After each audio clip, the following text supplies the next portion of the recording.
রমজান মাসে উমরা করার ফজিলত কি? খুবই গুরুত্বপূর্ণ প্রশ্ন।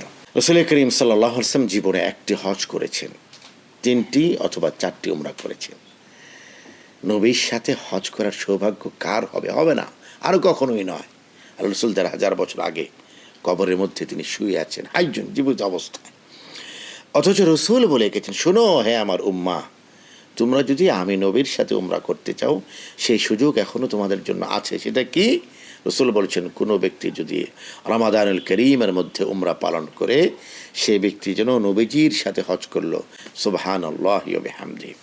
এজন্য রমজান মাসে উমরা করা সবচেয়ে ফজিলত হলো নবীর সাথে হজ করা।